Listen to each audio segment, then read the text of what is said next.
Greetings, and welcome to my channel. This is Sorcerer Tal. You can also find me on Facebook in the Sorcerer's Guild. Today, on Sorcerer's Shadow Volume 2, we are going to be talking about celebrity ghosts and saints as well as wraiths. This will be the second to last video on the essay Naturally Occurring Hauntings. We're going to start out this video with a bit of a recap from last week because I realized the sound recording was bad, and then we'll move on to celebrity ghosts and saints and how the mass belief around them affects their behavior and creation, and then we'll get on to wraiths or self-aware thought forms, and that will be the end of this one. And then next week we're going to round it off with parasitic ghosts and a discussion on the nameless dead and how to work with them, and then we'll get on to the essay about the dangers of working with the dead. Okay, so there will still be a link to a Google Docs copy of the essay in the description portion of the post, along with a link to where you can purchase a copy of the Sorcerer's Shadow Volume 2 on Amazon, should you so choose. Okay, so, as I was saying last week, when we're alive, we have a connection between our physical vessel, our body, and our fuller self on the mental and astral planes. And this connection causes an energetic reaction within the body. While we're alive, this is called the aura. After we die, it is called the ka or call. Well, it has a few different words, but those are the words that I use most of the time. Is either ka, K-A-A, which is an Egyptian necromancy term, or call, which was the term that I was taught from my own background, from my family and that sort of thing. Anyways, so what this is an energetic recording of, or residual energy, if you will, of what the soul was during life, who this person was. Their aura is like a base copy of who they are and who they were. And when we die, this is left behind. This is the part that we leave behind when we go up, and our focus returns to the astral, primarily to the astral and mental planes, until we achieve another vessel. Okay, so this energy, or this pattern, can be reawoken, can be reinflated with positive life force energy. And that is how we get a ghost. There are several ways that this can happen. When a naturally occurring haunting, it is almost always that somehow they look back. That's how you get that cliche of unfinished business. Because that's exactly what it is they have some kind of unfinished business that they think about just after they died. And that looking back, that putting some of their awareness back onto the material plane after they have died and before they have actually crossed over, puts positive life force energy back into the call, and it awakens and becomes a ghost. And it can be anything. It can be something about your keys. It can be like, oh no, I forgot to mail that letter. And the more solid the anchor point is, that's what that is. That's your anchor point that the ghost is connected to. And it can have a bunch, especially if there's a lot of things it thinks about. You get that idea of your life flashing before your eyes. If that keeps going after you die, after you actually leave your body, create anchor points for the ghost. And you aren't necessarily going to be attached to that. You can still leave. Your fuller self, still awareness, primary awareness, will still return to the astral and mental planes unless you try to connect to it. But we'll get to that with the wraith part. Okay, so that is how a ghost is formed. And often they will be in places where they have thought about the most because those are their anchor points. And then they need to continue a charge to continue existing. Yeah? And that's going to play an important role in the celebrity ghosts that we talk about in the wraiths, is that needing a continued charge. And that's why most of your hauntings, the more you notice them, the larger they become, because that you putting awareness on it feeds that ghost. And that's why a lot of them wind up being fearful, because when something scares you, you're thinking about it. So you get afraid of the ghost, and it gets louder, and then you get more afraid, and it gets louder. That's not the only thing they can feed on. Yeah? They can also feed on background energy if they find ways to help induce it or interact with it. So you can have ghosts that are actually creating love or positivity, especially if you learn to foster that tendency in the ghost. And we'll talk a little bit more about that later on. But for now, that's the idea, is that they can feed off of any different thing. Especially if you start purposely interacting with the ghost, leaving it offerings, that sort of thing. A good example of that is, I think that the ghost must have died being very thirsty. But I worked at a thrift store in Utah for a while, and it was the strangest thing. People would leave half drinks all over the store. Like all over the store, like 5 or 6 every night. Enough that one of the first things we had to do when we closed up the shop for the night was go around the store and pick up all of the drinks that were left in the store. Sometimes it'd fill up a whole cart. And we also knew there was a ghost. I had several dreams about this ghost, wondering who I was, and I had some interaction with it. But eventually, I decided that, well, this has to be related to the ghost. So I told the ghost, if I leave you a drink every night, will you please stop leaving drinks all over the store?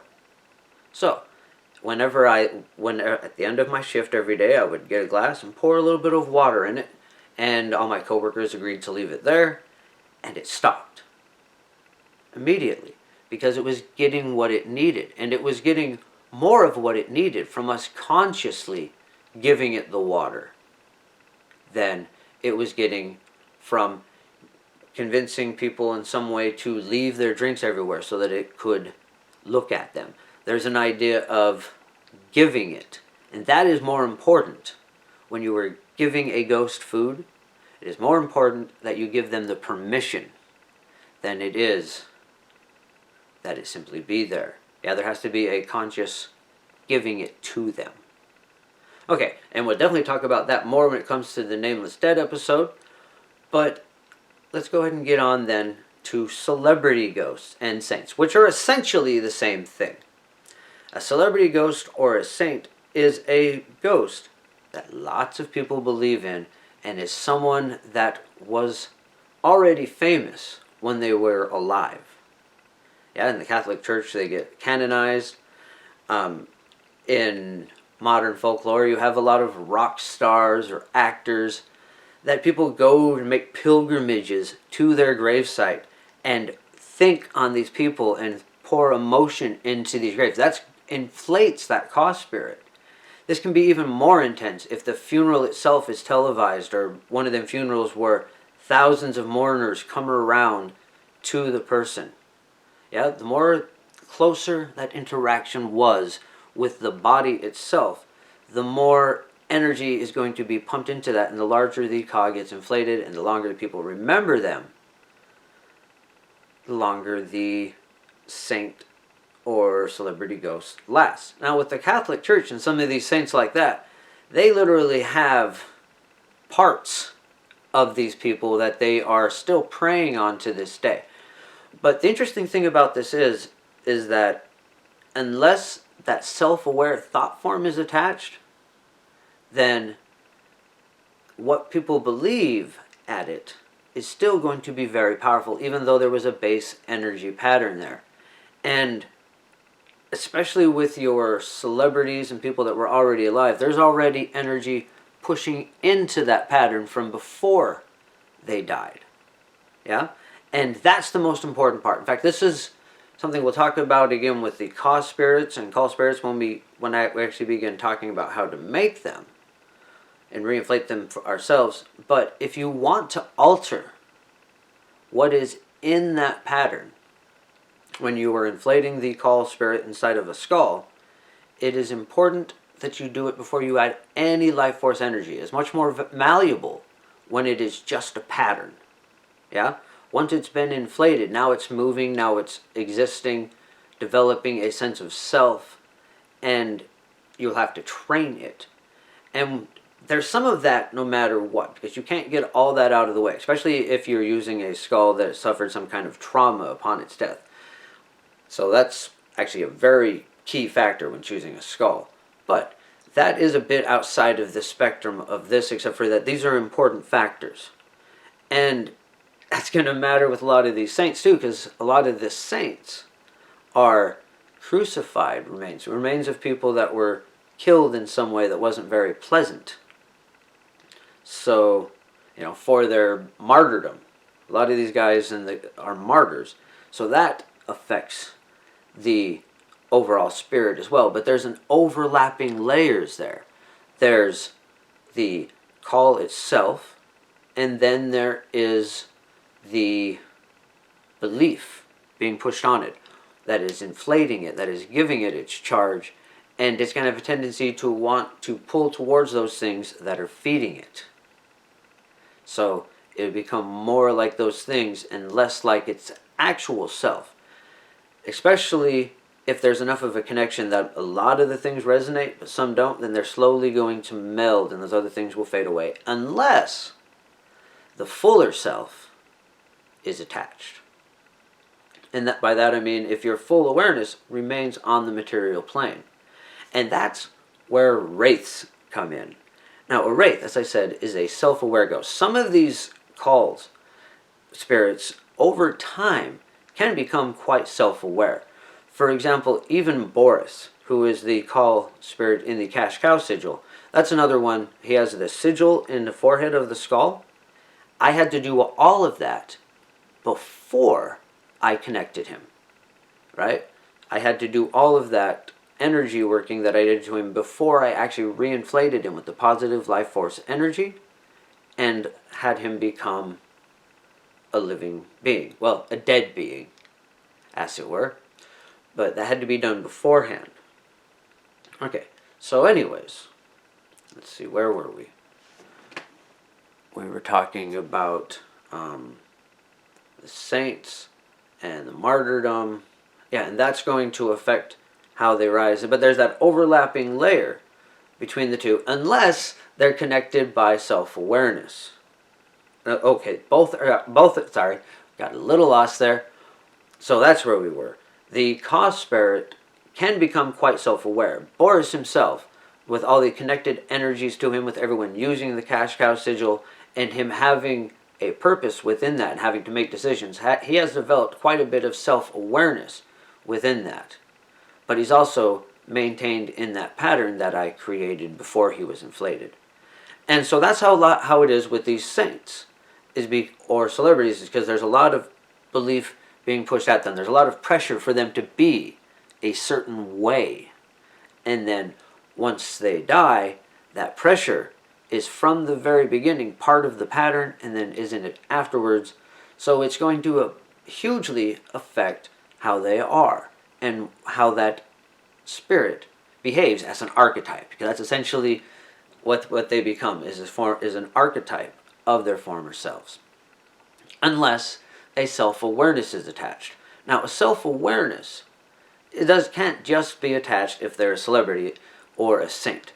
But what happens there is when your fuller self maintains its perception of the material plane. So at that moment, when you turn back and begin reinflating the ka by thinking about, oh, those bills I didn't pay, or oh no, I forgot to lock the door, or whatever it is you think about, you can also maintain that and then reinflate that call to the point that you become reconnected to it. And this is where wraiths come in. Not all wraiths are intentional. In fact, few are. But what these ghosts are is the ones that are completely self-aware and can begin making decisions and choices that are much more complicated than what a ka spirit does as a sort of clone of what you were. There's not a lot of room for growth there, except for in becoming an archetype through other people's thoughts about you. Whether it's in a large setting like a celebrity, or even if you're just a ghost haunting somewhere. If people start thinking a bunch of things on that ka spirit, there's nothing attached to it, it's going to change how it behaves. Okay, so if the self-awareness is attached, of course, you are able to control yourself, so that becomes a much smaller issue. And some of these saints, And even some of these celebrity ghosts have that connection because they were so concerned about their fandom or some other aspect that they actually do stay connected. And these self-aware spirits, they become so fascinated with their life that they couldn't let go. That they didn't just think about it some and create a ghost. They actually couldn't let go. And so they maintain that connection over time. And even they are going to feel some pressure from the expectations of what people believe they are, but they can push against it. It's kind of like feeling the tug of fate. Is how we can resist fate or peer pressure even. That's the same thing that these self-aware ghosts would experience. But because of that connection of the celebrity, if they are ones that are saints, they can still be called on by more than one person at a time and exist within that web of thoughts that we call the mass consciousness, the collective consciousness. Okay, so let's see, what else do we need to cover here? Oh yes, the Wraiths, however, unless they find a way to go up and down and pass back and forth and consciously become aware of what they are, they still need to feed. And that's where we're going to start talking about the parasitic ghosts in the next episode. Some of these Wraiths are extremely dangerous spirits. These are your hardcore parasites that have learned how to exist within that realm of the dead. And some of them have learned to do it in ways that are completely benign and are actually great beings, like some of your saints that people call upon, or even, well, I strongly suspect that David Bowie is going to be in that camp of beings, but I don't care to speculate too much more on that, except for this last episode was kind of a necromantic work preparing for his own death. Timothy Leary, by the way, he seems to have just shot right through all the layers. From what I have, I was curious about it, and I was told that he just appeared as a silver shining specter and then shot up, and then shot up again, like up. It's the way I saw the explanation that I was given when I asked about Timothy Leary. But anyways, we're not going to get any more into what's happened to celebrities, gossip, afterlife gossip. Anyways, so next week we're going to be talking about the nameless dead and the parasitic entities. Wraiths can be one of those, but there's lots of other different types. And we'll talk about how to work with the nameless dead, and they will be talked about quite a bit for the next few episodes, especially on the dangers of working with the dead, because they're very useful, but there's a lot of, concerns about working with them. Anyways, I think that's going to be it for this episode. Thank you once again for joining us. If you haven't subscribed to the channel, please take the opportunity to do so now. Until next time, bright blessings and an interesting fate. This has been Sorcerer Tal.